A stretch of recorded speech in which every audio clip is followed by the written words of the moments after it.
Donc Nicolas est le cofondateur de la société Sphéris. Donc à l'époque, il a beaucoup contribué à développer l'outil Xylem et le Diostem. Et maintenant, il est directeur de la partie vigne, c'est ça, de Vivelis. Et donc aujourd'hui, il va vous partager avec vous les données du Diostem sur la région. Voilà. Ok, donc bonjour à tous. Merci à Sébastien pour l'introduction et l'invitation. Donc moi, l'idée, c'est de présenter un petit peu un bilan du millésime à travers les cinétiques de maturation. On va utiliser deux indicateurs principaux qui sont importants au niveau du vignoble, à savoir le volume des baies, donc importance pour la notion de concentration et surtout de rendement. Et on va voir que cette année est marquée par une certaine spécificité à travers ces volumes de baies à récolte. Et l'autre marqueur dont on va parler, c'est le chargement en sucre. Alors Sébastien en a parlé un petit peu. C'est la dynamique d'accumulation des sucres au niveau des raisins, utilisée comme marqueur intégratif en fait, du fonctionnement de la plante, sa capacité à fabriquer des sucres, donc un lien fort au climat, au stress hydrique, au rendement, à la surface foliaire, enfin les facteurs viticoles que vous connaissez bien. Donc on s'est focalisé sur la Syrah et le Grenache, deux cépages bien représentatifs de la région, avec deux comportements aussi face à l'état hydrique assez différenciés. Donc je vais commencer par la Syrah. Donc sur la Provence, qui est assez hétérogène, avec des zones assez différenciées, comme l'a dit Sébastien, on a un réseau de parcelles, un peu plus de 120 parcelles, qui sont suivies en maturation, et certaines depuis plus de 10 ans. Donc d'abord, on va faire un focus sur la distribution du volume des baies à récolte, donc sur l'ensemble de ces parcelles. Là, vous avez un histogramme qui présente donc la taille des baies juste avant la vendange, des plus petites, vous voyez, à 0,6 ml, ce qui fait des grosses myrtilles, très petits, jusqu'à plus de 1,8 ml, donc plutôt assez gros. L'analyse de ça, c'est que c'est assez hétérogène. On le retrouve, donc c'est sûrement lié à l'effet sol, à l'effet irrigation, des parcelles irriguées, des parcelles non irriguées dans ce réseau de parcelles. Une moyenne assez basse, 1,2 millilitres, donc plutôt petit pour la Syrah, et une hétérogénéité importante. Donc la question qu'on s'est posée, c'était comparativement au millésime précédent, est-ce qu'on est sur des baies vraiment plus petites, est-ce qu'on est dans la moyenne décennale? Ici vous avez donc la moyenne des Syrah par millésime depuis 2007. Encore une fois, volume de baies à récolte. Alors le pointillé vert représente la moyenne décennale. C'est là. Donc on est en gros entre 1,5 et 1,6 millilitres, 1,55 je crois pour être précis. Ce qu'on constate, c'est que globalement sur 2016, on a des baies qui sont petites. C'est la taille de baie la plus petite depuis 10 ans sur ce réseau. À peu près 20% de réduction par rapport à la moyenne décennale. Donc lien a priori à la contrainte hydrique, ça a été évoqué, un mois de juillet et août très sec sur le millésime. L'autre paramètre qu'on a regardé sur les volumes de baies, c'est l'hétérogénéité interparcellaire. Donc là, on est en pourcentage, de coefficient de variation du volume des baies à récolte. Cette année, on est quasiment à 20%, vous voyez, 19%. Hétérogénéité aussi supérieure à celle des années précédentes et de la moyenne décennale. Donc année à petite baie et forte hétérogénéité entre les parcelles. Encore une fois, sûrement lié aux pratiques d'irrigation ou pas, et à l'effet des sols, et la localisation aussi des orages, ça a été montré, c'est très hétérogène dans la région. Alors pourquoi des petites baies? On suppose que le stress précoce durant l'été a impacté. Ce qu'on a regardé aussi, c'est l'évolution finale. Ça, c'est un aspect intéressant, lié sûrement aux conditions thermiques et d'hygrométrie en fin de maturation. Donc ça, c'est l'évolution finale du volume des baies en pourcentage sur le réseau. Globalement, en moyenne, les baies ont été assez stables. Vous voyez, moins 0,2% d'évolution, c'est-à-dire qu'en moyenne, les parcelles de Syrah n'ont pas perdu de volume. Mais par contre, si on regarde le détail de l'histogramme, c'est une réalité assez hétérogène. En fait, on a quand même quasiment un tiers des parcelles qui ont perdu du volume. Donc perte d'eau, concentration, les degrés qui montent, perte de rendement, et les effets que vous connaissez sur la qualité de la vendange.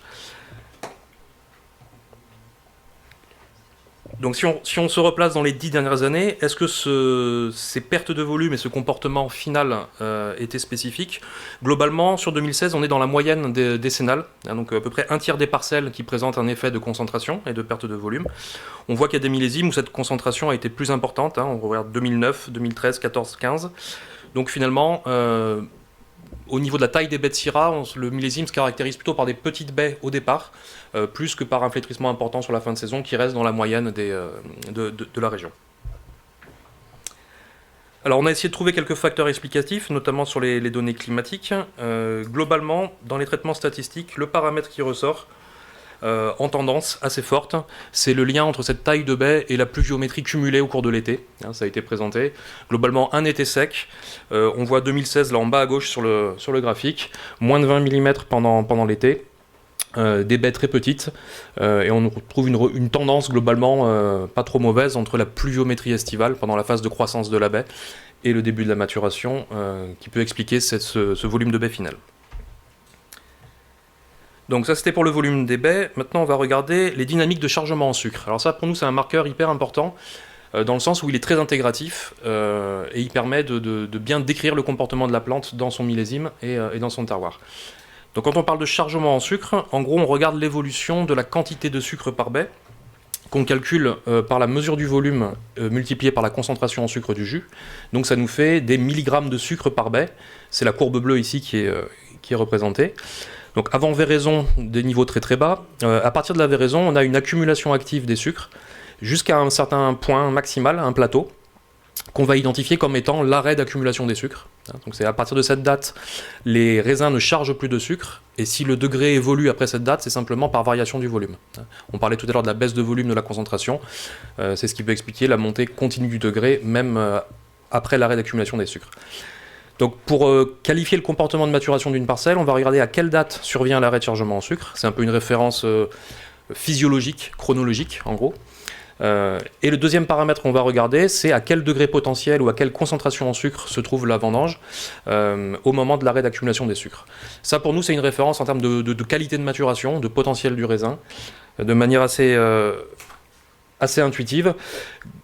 Une Syrah par exemple en Provence qui arrête d'accumuler les sucres à 10 degrés, c'est a priori pas normal entre guillemets, c'est que la vigne a souffert, elle a eu du stress, elle a eu un problème X ou Y qui a gêné la photosynthèse et ou l'accumulation des sucres.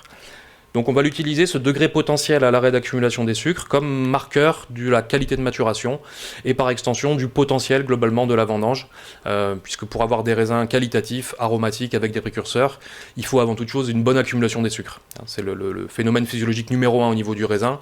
Un raisin qui accumule mal ses sucres aura du mal à faire des polyphénols, à faire des précurseurs aromatiques. Donc on va regarder en fait l'ensemble des parcelles sur ce graphe avec un premier axe qui est cet axe donc de potentiel et un axe chronologique qui est lié à la date d'arrêt d'accumulation des sucres. On va voir que ça peut être très variable d'une parcelle à l'autre. Donc concrètement en 2016, sur ce graphe-là, chaque point représente une parcelle.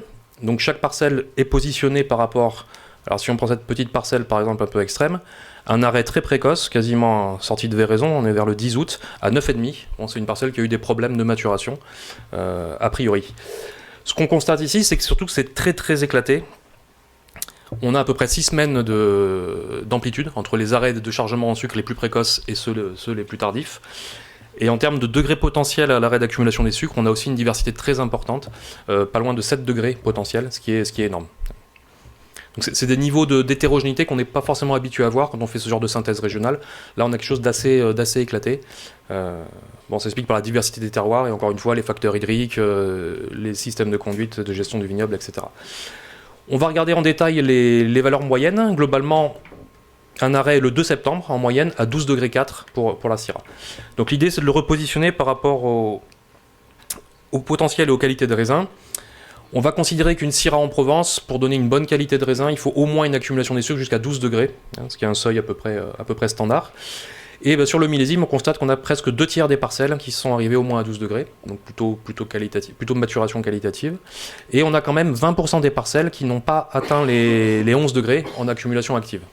Donc ça, c'est des parcelles a priori en blocage, contrainte hydrique, problèmes sanitaires sur le feuillage, excès de rendement, etc.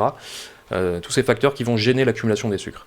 Donc assez partagé, mais plutôt voilà, qu'on a quand même 2 tiers à peu près de maturation qualitative, entre guillemets. Et donc si on compare ça au millésime précédent, on retrouve 2016 ici, donc plutôt précoce, un arrêt tout début septembre, quasiment à 12,5. Donc ça fait partie des millésimes précoces à bonne dynamique de maturation, comparable à 2011, 2015. Vous voyez qu'il y a des millésimes un peu plus compliqués, 2013, qui était assez emblématique de millésimes tardifs, donc chargement lent, arrêt tardif à petit degré. Donc plutôt une bonne accumulation des sucres et un arrêt précoce, malgré l'hétérogénéité rencontrée.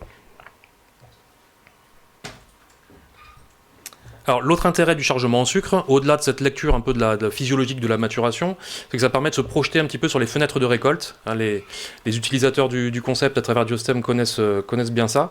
Mais globalement, on va considérer qu'il y a 2 fenêtres de récolte classiquement intéressantes, notamment sur les syrahs. La fenêtre dite fruits frais, donc plutôt caractérisée par les arômes de thiol dont a parlé Rémi tout à l'heure. Sur la syrah, on sait que c'est une dizaine de jours après l'arrêt d'accumulation des sucres qu'on a ce pic de précurseurs et d'expression aromatique. Donc ça permet en fait, en connaissant les dates d'arrêt d'accumulation des sucres, de se projeter sur des dates de vendange théoriques, en gros des fenêtres de récolte. La fenêtre fruits frais là, sur cette année dans les syrahs, on voit donc c'est assez hétérogène à l'image de l'arrêt de chargement des sucres. Mais on retrouve un pic autour de la mi-septembre, en gros la semaine du 19 septembre. On a la majorité des parcelles qui rentrent dans cette fenêtre fruits frais et à peu près 30% des parcelles en suivant. Donc en gros, dernière décade de septembre. Donc pour ces profils fruits frais, bien adaptés pour les rosés, qui sont pas mal produits dans la région, mais aussi pour des rouges éventuellement. Si on se projette sur la seconde fenêtre, dite fruits mûrs, donc plutôt adaptée pour des vins rouges concentrés de garde, on va décaler d'une bonne dizaine de jours à peu près la fenêtre de récolte. Et donc là, on a les premières parcelles qui arrivent semaine du 26 septembre, voire tout début octobre.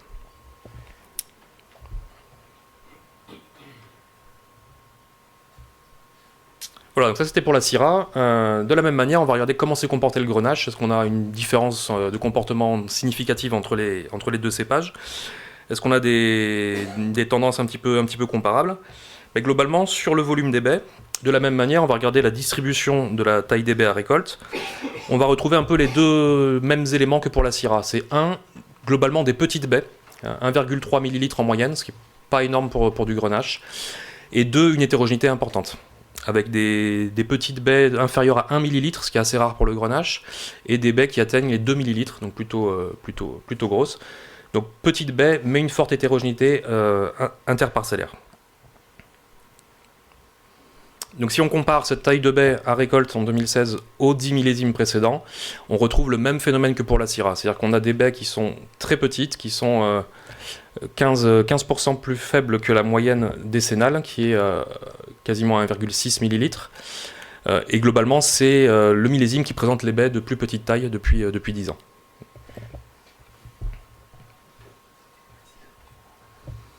Sur l'aspect hétérogénéité interparcellaire, sur ce volume de baies, on va regarder le coefficient de variation donc, du volume de baies à récolte et on constate à nouveau, comme pour la syrah, qu'on a une hétérogénéité très importante cette année entre les différentes parcelles, largement supérieure à la moyenne décennale, qui est de l'ordre de 15%. Là, on atteint quasiment les 25%.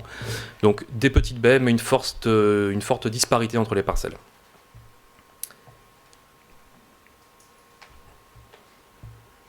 Alors, on va s'intéresser à nouveau à l'évolution finale de ce volume de baies.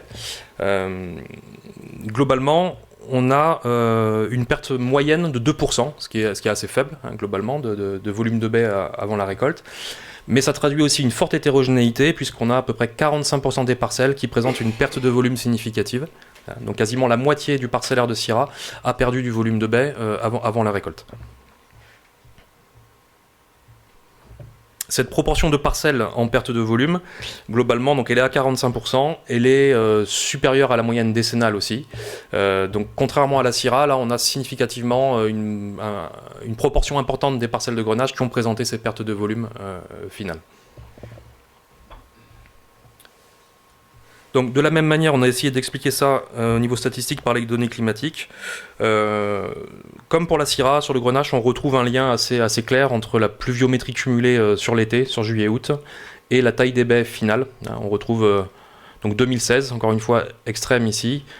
Les millésimes de faibles précipitations estivales, 2009, 2008, 2012, on retrouve aussi des petites baies, à l'inverse de 2014, que vous retrouvez tout là-haut. Vous voyez que 2010 sort un petit peu du lot, pour mémoire, 2010 avait eu un mois de juin très humide, très pluvieux, selon les zones.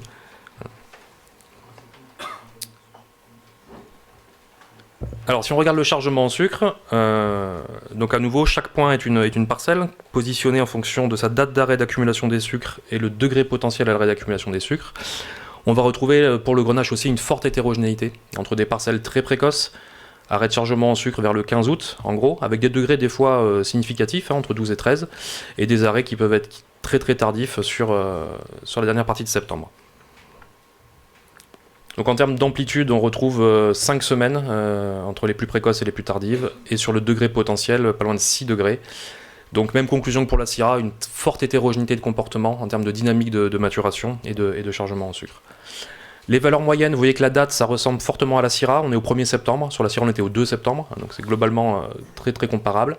Et un degré haut, 13,7 en moyenne à l'arrêt d'accumulation des sucres. Alors c'est typique pour le grenache. Vous savez, je ne vous l'apprends pas, le grenache est un très bon accumulateur de sucre.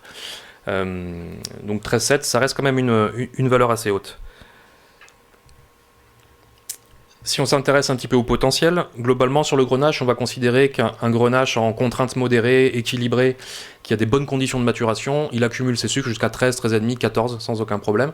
C'est pour ça qu'on va définir comme seuil 13 ici, à l'arrêt d'accumulation des sucres. Ce qui nous fait 2 tiers de bon potentiel, de parcelles qui ont mûri correctement, et seulement 15% de parcelles dites en blocage ou en maturation lente, liées sûrement à de la contrainte hydrique ou des déséquilibres viticoles. Donc des proportions assez comparables à la Syrah, globalement 2 tiers de bonne maturation. Donc si on replace le millésime dans un contexte un peu plus large, on retrouve 2016 ici, donc à nouveau plutôt précoce en termes d'arrêt d'accumulation des sucres, sur des valeurs assez hautes, 13,7 en moyenne, comparable à 2011 globalement. Donc plutôt une bonne dynamique de maturation. Encore une fois, en moyenne, ça traduit une réalité très hétérogène entre les régions et entre les parcelles.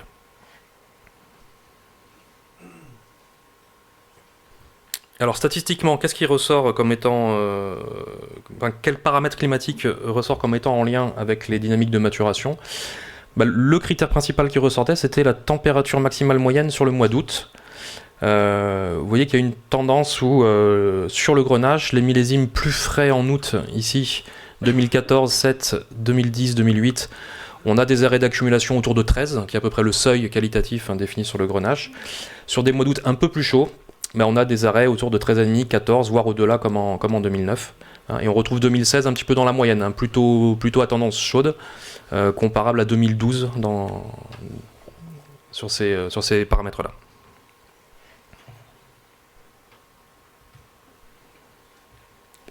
Alors de la même manière que pour la Syrah, ça permet de se projeter sur les fenêtres de récolte. Donc la fenêtre fruits frais, donc bien adaptée pour les rosés et pour des rouges de type fruits frais. Globalement, on va être une quinzaine de jours après l'accumulation des sucres pour le grenache, ce qui fait des pics de vendange en gros autour du 19 septembre, semaine du 19 septembre, et ensuite sur la semaine suivante du 26 septembre. Pour le profil fruit mûr, on va être à 30 jours, donc c'est un mois en gros. Sébastien parlait de maturité phénolique. Sur le grenache, on va considérer qu'entre l'arrêt d'accumulation des sucres et la fenêtre fruits mûrs, maturité phénolique, c'est un petit mois en gros qu'il faut attendre. Donc là, ça nous positionne sur tout début octobre pour le pic de vendange, avec évidemment quelques parcelles un peu plus précoces.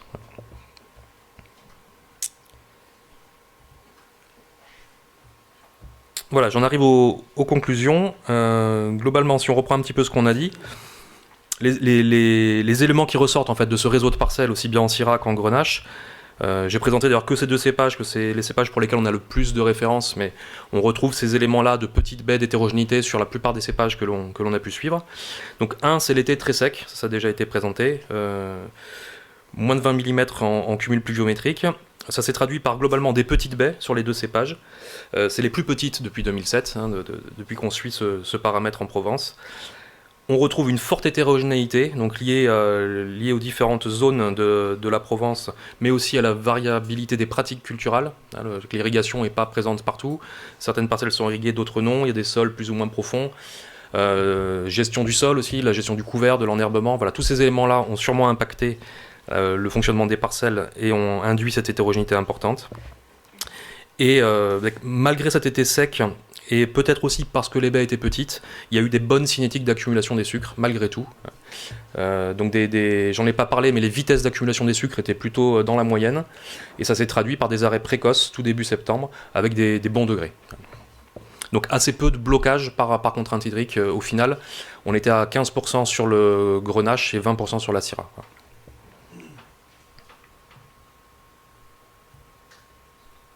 Voilà, et pour conclure, juste le lien avec la qualité, peut-être faire la transition avec l'intervention de Gilles Masson.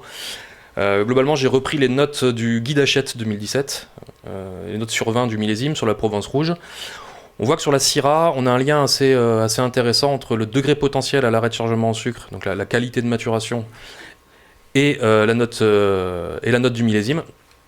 Et donc 2016, finalement, on se retrouve sur une moyenne assez haute, donc on peut espérer un 14 ou un 15 sur 20 sur le guide Hachette, voilà, excepté 2009 qui était un petit peu atypique sur la fin septembre.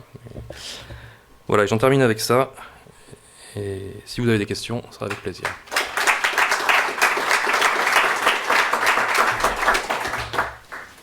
Bonjour. Comment vous avez défini la fenêtre fruits frais et fruits mûrs? C'était un degré potentiel? C'est ce qu'on a constaté depuis une douzaine d'années qu'on travaille sur ces aspects-là, en faisant beaucoup de récoltes séquentielles en fait, sur des parcelles. Si vous prenez une parcelle, vous la récoltez à 8 dates différentes. On a toujours un pic aromatique qui vient un certain nombre de jours après l'arrêt d'accumulation des sucres. Notamment sur cette partie fruits frais qui est liée à des précurseurs thiol principalement. En fonction des cépages, la fenêtre est assez répétable par rapport à l'arrêt d'accumulation des sucres. Donc sur Syrah, ça va être une dizaine de jours. Sur Grenache, on va jusqu'à 15 jours à peu près. Et ça, c'est très répétable, en fait, c'est très variétal, c'est lié au cépage. Et de la même chose sur la fenêtre fruits mûrs, il y a un laps de temps nécessaire pour atteindre ce profil. Donc ça a été fait par l'expérimentation. Ça a été croisé avec des analyses aromatiques aussi qui ne sont pas forcément simples à interpréter. Rémi en parlait, c'est ce tampon aromatique, fait que c'est pas forcément très simple. Mais donc c'est issu de l'expérimentation terrain. Et une deuxième question, la corrélation que vous avez vue entre l'arrêt d'accumulation des sucres et la température maximale au mois d'août, c'est une corrélation qui a déjà été prouvée par d'autres travaux de recherche. Enfin, est-ce que c'est... on le sait, ça? C'est une corrélation statistique. D'accord. C'est-à-dire j'ai pris les données des 10 dernières années, j'ai repris les données climatiques, les indices climatiques classiques, et statistiquement, ce qui ressortait comme étant avec une tendance globalement... alors c'est pas un modèle, globalement, mais il y a une tendance sur le Grenache uniquement, sur la Syrah on ne le retrouve pas. Voilà, c'est juste pour le présenter, le lien avec les conditions climatiques. Après, il y a peut-être un sujet de recherche lié à ça. Pourquoi le Grenache, les mois d'août chauds, charge les sucres jusqu'à plus gros degré? Ça, c'est un bon sujet pour le LEPS, peut-être. Mais voilà. Vous avez une question, Nicolas? Pour toutes les parcelles que tu as présentées, les 125 pour le Grenache et la Syrah, tu sais le pourcentage de parcelles irriguées? Non, ce sera pas mal de le relever, ouais. On n'a aucune indication sur l'état hydrique de ces parcelles. Il faudrait les équiper, mais c'est plutôt une vision macro. Mais vu la diversité de comportements et ces 15 à 20% de parcelles bloquées, on suppose qu'il y a au moins 20% de parcelles non irriguées. Voilà, si ce n'est plus. Mais...